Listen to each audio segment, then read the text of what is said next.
Good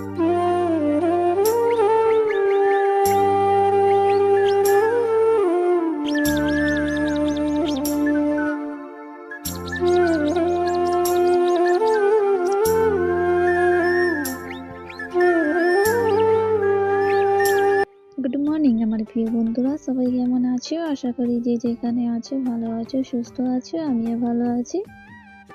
আশা করবো skip না করে হাতে যদি একটু তোমাদের টাইম থাকে তাহলে আমার ব্লগটা দেখে যাবে। আশা করবো তোমাদের খুব ভালো লাগবে।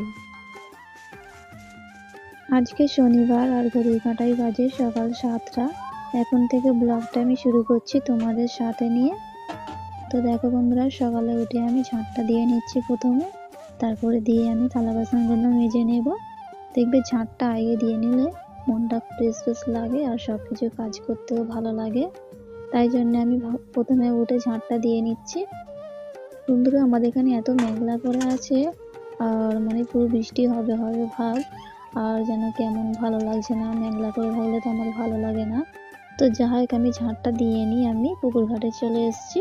থালা বাসন নিয়ে আমি ভালো করে সব থালা বাসনগুলো মেজে নিচ্ছি। চলো বন্ধুরা, তোমরা আমাকে সুন্দর সুন্দর কমেন্ট করেছো, তোমাদের সুন্দর সুন্দর নামগুলো আমি একটু বলে দিই। জীবনের দিয়ালি, সোমা বস, ফাতিয়া ব্লগ, নিসিফট কুকিং, সুধা দিয়ালি, রিসান্ট আইম্যান, রিমি লাইভ, সরিয়া সোমা, সাহিদা খাতুন। তোমাদের সবাইকে অসংখ্য ধন্যবাদ আমাকে কমেন্ট করার জন্য। তো যাই বন্ধুরা, আমি ভালো করে থালা বাসনগুলো মেজে নিচ্ছি। মেজে নিয়ে আমি পুকুরের জলে ধুয়ে নেব। প্রত্যেকটা কাজ আমরা মেয়েরা যদি মন দিয়ে করি সেই কাজে সফল হবই। এক একটা মেয়ে আছে মন দিয়ে কোনো কাজ করে না, কিন্তু সেই কাজে সে কোনোদিন সফল হয় না। খেয়াল করে দেখবে, যেসব মেয়েরা সংসারী তাদের প্রত্যেকটা কাজ বুঝো না, তারা প্রত্যেকটা কাজে সফল হয়, তাদের কোনো কাজে হার মানাতে পারবে না।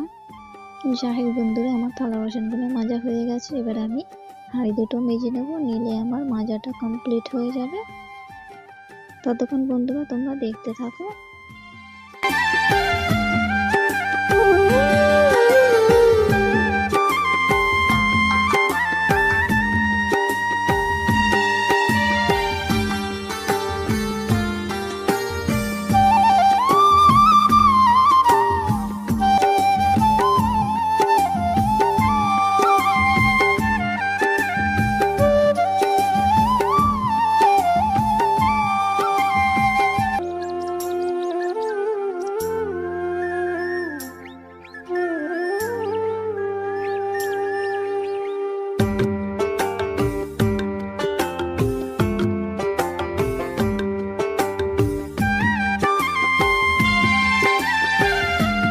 যাই হোক বন্ধুরা, আমার থালা বাসনগুলো মাজা হয়ে গেছে। আমি এবারে ওইদিকে সরে দিচ্ছি।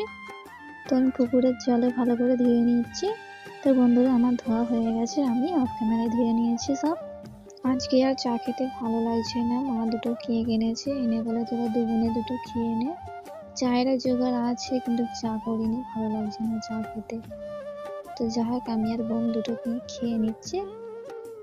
জানো বন্ধুরা, আমাদের এই মাছগুলো আজকে কিনে এনেছে। আর এই মাছটা আমি জানি না, আমার মা ছোটবেলায় নাকি খুব খেত এই মাছ। আর আমি তো এই প্রথম দেখছি এই মাছটার নামটা কি আমি জানি না। তোমরা আমাকে যদি জানো কমেন্ট করে জানাবে। আমার এই ভাইটা বলে জলে ছাড়ো মাছটা, দেখি চড়ে কি। তো বন্ধুরা, মাছটা আমার মা জলে ছেড়ে দিয়েছে, দিতে কত সুন্দর চলছে। তো যাই হোক, আর এখানে দেখো মা মাছটা ভালো করে বেছে নিচ্ছে। আর দিছি চিংড়ি মাছ। তো বন্ধুরা, খেতে বেশ ভালো লাগে, হেব্বি সুন্দর লাগে। তোমরা খেয়ে দেখবে, দেশি চিংড়ি মাছ খেতে কিন্তু খুব সুন্দর লাগে। তো যাই হোক, আমার মা দেশি চিংড়ি মাছগুলো ভালো করে এগুলো বেছে নিচ্ছে। আর এই ঝিঙেগুলো দিয়ে রান্না হবে আজকে। ঝিঙেগুলো আমি ভালো করে কেটে, মা ওলকপি কিনে এনেছে আজকে এই বছরে, মানে আমাদের এই প্রথমে ওলকপি কিনলো। 4টে ওলকপি নিয়েছে। আর ওলকপিগুলি দেখো ছোট ছোট, দেখতেও ভালো আর খেতেও কচি হবে। তো বন্ধুরা, এই ওলকপিগুলি আজকে রান্না হবে না, এগুলি কালকের হবে। প্রত্যেকটা কাজ বুঝে চালালে দেখবে তুমি ঠিক সফল হবে। মানে আজ খাচ্ছি কাল কি খাবো সেইটা তো ভাবতে হবে। আমাদের তো খেতে হবে, পেট আছে তাই না? তাই আমি একটু বুঝে চালাই বন্ধুরা, এগুলি কালকের রান্না হবে।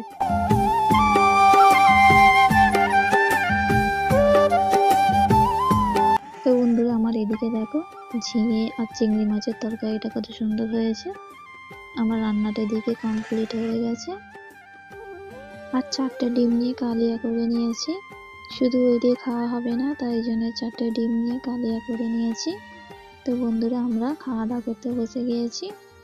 আর বোন আর আমি খাচ্ছি, মা এখন খাবে না বলেছে, মা বলেছে আমি পরে খাবো, তোরা খেয়ে নে। তো বন্ধুরা তরকারিটা কেমন হয়েছে কমেন্ট করে জানাবে। তো বন্ধুরা আজকের ব্লগটা আমি এখানে শেষ করছি। জানি না কোন কোন বন্ধুরা আমার ভিডিওটা দেখছো এতক্ষণ, তোমাদের অসংখ্য ধন্যবাদ এতক্ষণ আমার ভিডিওটা দেখার জন্য। তো বন্ধুরা তোমরা সবাই ভালো থেকো।